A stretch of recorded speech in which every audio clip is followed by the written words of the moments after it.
एक 92 साल का बूढ़ा आदमी फुल मेडिकल जांच के लिए अपने डॉक्टर के पास गया। डॉक्टर ने उसकी जांच की और वो बोले, मेरे बुजुर्ग दोस्त, अपनी उम्र के हिसाब से आप बहुत अच्छा कर रहे हैं, सब कुछ बहुत बढ़िया है। मगर उस आदमी ने पूछा, मगर डॉक्टर, मेरी सेक्स लाइफ का क्या? तो डॉक्टर ने पूछा, उसके बारे में सोचना या उसका सपना देखना? आप जितना किसी चीज के बारे में ना सोचने की कोशिश करते हैं, उतना ही आप उसके बारे में सोचने लगेंगे। मन की प्रकृति ही ऐसी है। तो कई वजह हैं कि कोई व्यक्ति सेक्स में लिप्त होता है। कुछ के लिए वो सिर्फ सुख है, कुछ के लिए ये बंधन और साहचर्य को मजबूत करने का एक तरीका है। वरना लोग महसूस करते हैं कि वे एक दूसरे से दूर हो रहे हैं। वो भले ही ठीक हों, मगर बहुत से लोगों के दिमाग में ये बसा होता है कि अगर वो सेक्सुअली सक्रिय नहीं हैं तो वो वास्तव में दूर हो रहे हैं। ये सच नहीं है। आप किसी से बहुत करीब हो सकते हैं और जरूरी नहीं है कि शारीरिक रूप से जुड़े हुए हों, है ना?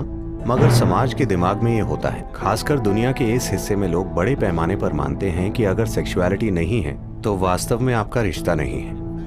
वास्तव में रिश्ता शब्द, मुझे ये समझने में थोड़ा समय लगा कि यहां अगर आप एक रिश्ता कहते हैं तो आपसे ये समझने की उम्मीद की जाती है कि ये सेक्स आधारित रिश्ता है, बाकी कुछ रिश्ता नहीं है।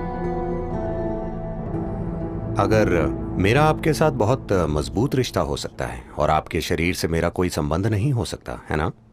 मैं किसी भी तरह आपके शरीर के प्रति आकर्षित ना होते हुए भी आपके साथ बहुत मजबूत रिश्ता रख सकता हूं। मगर उन सभी संभावनाओं को पूरी तरह नकार दिया गया है। एक रिश्ते का मतलब है कि आपको किसी रूप में शारीरिक तौर पर शामिल होना है। पुरुष स्त्री या पुरुष पुरुष, स्त्री स्त्री, जो भी आप चाहें। मुख्य रूप से ये शरीर पर आधारित है। किस तरह का शरीर, ये व्यक्तिगत पसंद है, मगर मुख्य रूप से ये शारीरिक आधार है। ऐसा इसलिए हुआ क्योंकि कहीं ना कहीं शरीर के साथ हमारी पहचान के सामान्य स्तरों के परे चली गई है। ये शरीर के साथ अत्यधिक पहचान है। इसलिए शरीर आधारित रिश्ते समाज के मूल बिंदु बन गए हैं। जो अपने भौतिक शरीर से बहुत जुड़ा है वो स्वाभाविक रूप से सेक्स से प्रेरित है, क्योंकि यही सर्वोच्च चीज है जो वो जानता है। ऐसे तरीके हैं जिनसे आप कुछ ऐसा पा सकते हैं जो इससे कहीं अधिक बड़ा है। एक बार आप इससे बेहतर कुछ चख लें, फिर मुझे आपको बताना नहीं पड़ेगा इसे छोड़ दो या उसे छोड़ दो, वो वैसे ही खत्म हो जाएगा, है ना? कुछ साधना के तरीके हैं जो सेक्सुअलिटी से अधिक तीव्र हैं, जो सेक्सुअलिटी से अधिक आनंदमय हैं। एक स्तर पर यदि आप इसे देखें, योग के सभी आयाम किसी न किसी तरह आखिरकार पीनियल को सक्रिय करने की कोशिश करते हैं, क्योंकि एक बार जब वो रिसने लगता है तो आपकी हर चीज मधुर और सुंदर हो जाती है। वो एक पूरा भीतरी सुख पैदा करता है जिससे सभी बाहरी सुख बच्चों की चीज की तरह लगने लगते हैं। यही वजह है कि योगी सिर्फ आंखें बंद करके बैठते हैं। इसलिए नहीं कि वो सुख के खिलाफ हैं, वो छोटे सुखों के खिलाफ हैं, बस यही है। तो शांभवी, इससे एक चीज जो होती है, ये पीनियल स्राव को बहुत हद तक उत्तेजित करती है, जिससे आप दिन भर एक तरह की मिठास में भीगे रहते हैं। यह आपको परम आनंद और आनंद की एक स्थिति में छोड़ देती है, क्योंकि पीनियल ग्लैंड सक्रिय होता है। यह आपके शरीर विज्ञान का एक पहलू है जो आपकी चेतना के काफी करीब है। बाकी शरीर विज्ञान गुजर बसर के बारे में है, मगर पीनियल ग्लैंड आपके शरीर विज्ञान का एक पहलू है जो भौतिक से परे जाने के बहुत बहुत करीब है। योगिक परंपरा में इस मिठास को अमृत या सुधा या जीवन अमृत कहा जाता है। अगर उसकी एक बूंद शरीर में आ जाए तो अचानक पूरा शरीर शीतल हो जाता है, पूरे सिस्टम में चिकनाई आ जाती है, वो आसानी से काम करता है, शरीर की हताशा चली जाती है, मन की हताशा चली जाती है। अमृत का अर्थ है कि आपने अपना सुख पा लिया है। अगर आप अपने अंदर बहुत आनंदित हैं तो आपने अपने अंदर अमृत पा लिया है। आप सुखदता की चरम अवस्था में हैं। अब लोगों के साथ होना उनसे सुख निचोड़ने के लिए नहीं है। लोगों के साथ होना बस उनके साथ होना है। अब आप वास्तव में प्रेम करने लायक हैं, वरना वो सिर्फ एक खुल जा सिमसिम वाली चाल है।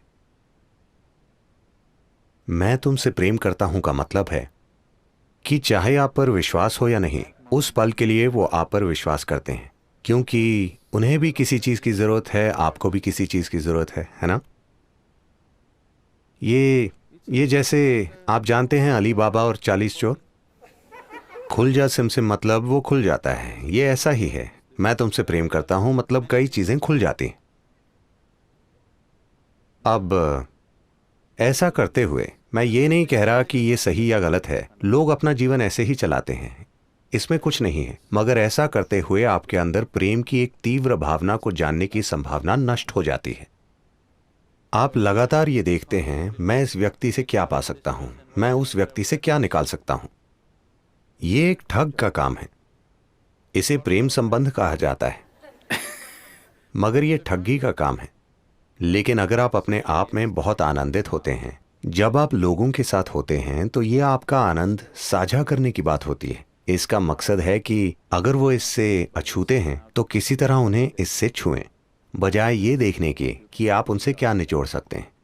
आपके जीवन की सारी बुनियाद बदल जाएगी।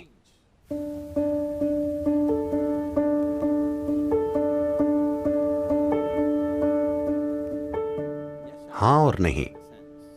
इस अर्थ में सेक्सुअलिटी उसे सीमित नहीं करती, बल्कि भौतिक के साथ अत्यधिक पहचान उसे सीमित करती है।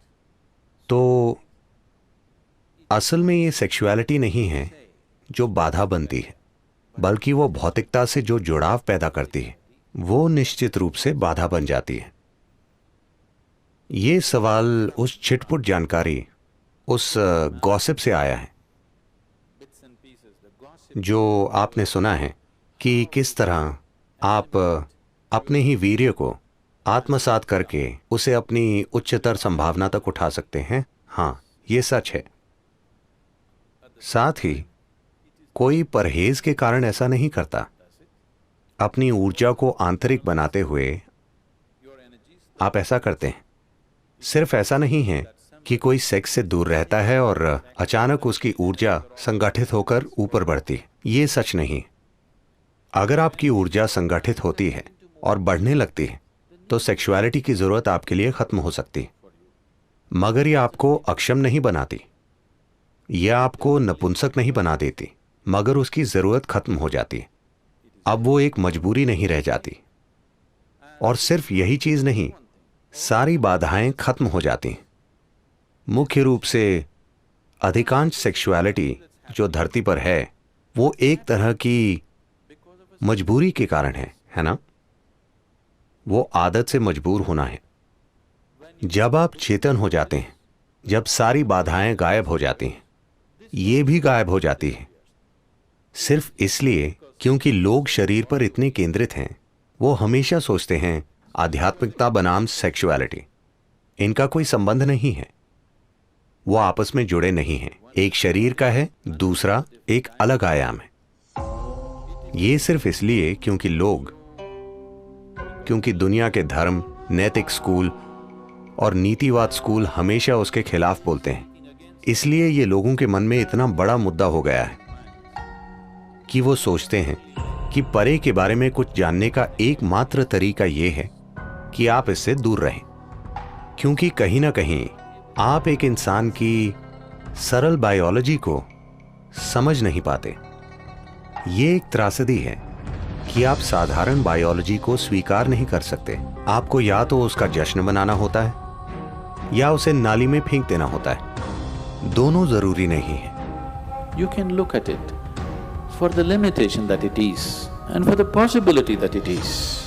आप उसकी सीमाओं को देख सकते हैं और उसकी संभावनाओं को देख सकते हैं। तो अगर सेक्स की अपवित्रता के कारण आपकी आध्यात्मिकता में बाधा पड़ रही है तो मैं आपको बताना चाहता हूं कि आपका जन्म ही अपवित्र है। जब जन्म ही अपवित्र है तो आपके लिए संभावना कहां है? आपके लिए कोई संभावना नहीं है, सिर्फ अगर आप कहीं और से गिरते। अगर सारस आपको गिरा जाता तभी आपके आध्यात्मिक होने की कोई संभावना होती। अगर आपकी मां ने सामान्य रूप से जन्म दिया है तो आपके लिए कोई संभावना नहीं।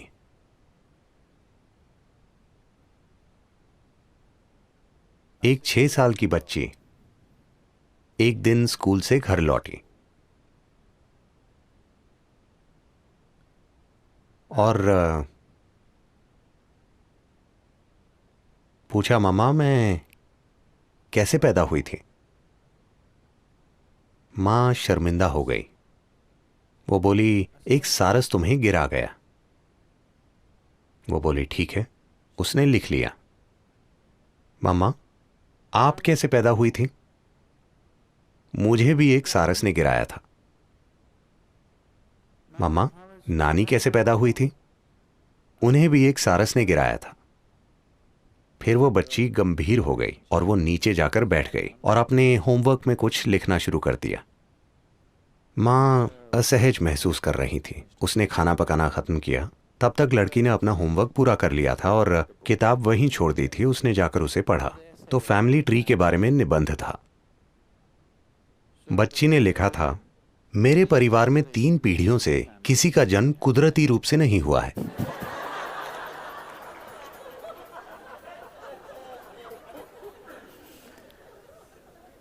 तो मूर्खतापूर्ण विचारों के कारण हम या तो किसी चीज को बढ़ा चढ़ाकर कहते हैं या अनावश्यक रूप से उसे दबाने की कोशिश करते हैं। इसकी आपके जीवन में एक भूमिका है। अगर आप इसे बहुत बड़ा बना देंगे तो आपका दिमाग विकृत हो जाएगा। अगर आप उसे मिटाने की कोशिश करेंगे तो आपका दिमाग और अधिक विकृत हो जाएगा। आखिरकार अब मैं बोल रहा हूं, यह एक तरह की ऊर्जा है। आप मेरी ओर देख रहे हैं, ये एक तरह की ऊर्जा है। आप मुझे सुन रहे हैं, ये एक तरह की ऊर्जा है। ये एक ही जीवन ऊर्जा की अलग अलग अभिव्यक्तियां हैं, है ना? अब सेक्सुअलिटी भी उसी ऊर्जा की एक अलग अभिव्यक्ति है।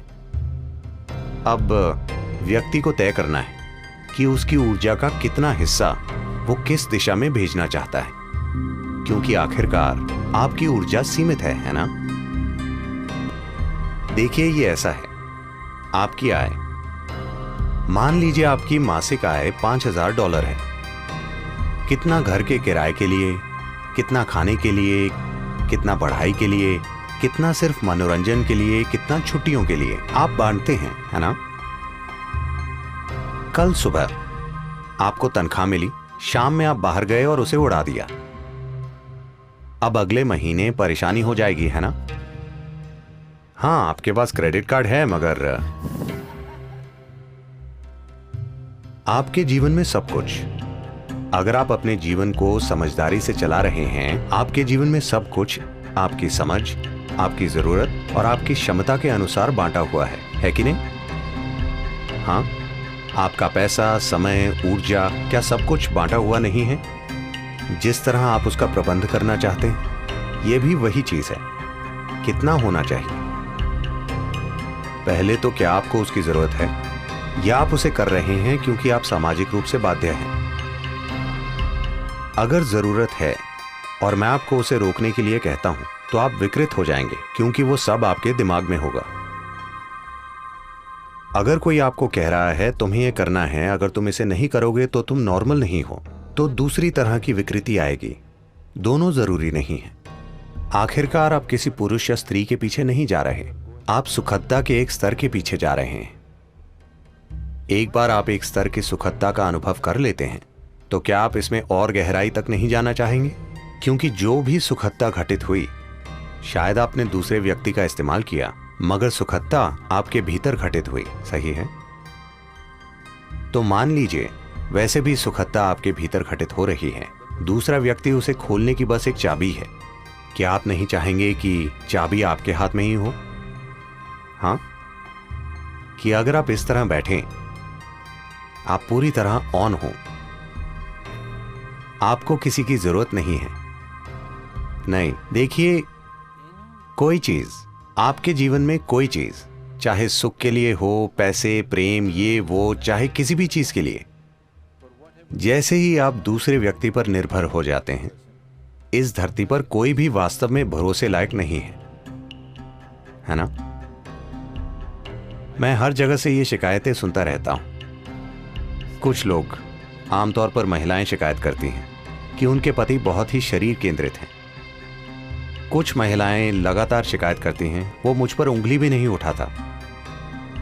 जो भी होता है वो एक समस्या है, क्योंकि वो कभी उस तरह नहीं होगा जैसे आप चाहते हैं। जब तक दूसरा व्यक्ति शामिल है, कुछ भी 100% आपकी मर्जी से नहीं होगा, है कि नहीं? हाँ या ना? वो कभी नहीं होगा। इससे फर्क नहीं पड़ता कि आप भगवान से शादी कर लें, फिर भी ऐसा नहीं होगा। जब तक आपके अस्तित्व का तरीका, सुख और खुशी की आपकी भावना दूसरे व्यक्ति पर निर्भर है, आपको हमेशा शिकायत रहेगी। कोई फर्क नहीं पड़ता कि दूसरा व्यक्ति कितना शानदार है। तो इस संदर्भ में लोगों ने ब्रह्मचार्य की बात की होगी, क्योंकि उन्होंने कहा थोड़ा विराम दो, क्योंकि किसी से सुख निकालने के लिए आपको कई चालें चलनी पड़ती हैं। वो आराम से नहीं हो जाता। इसे कोर्टिंग कहते हैं।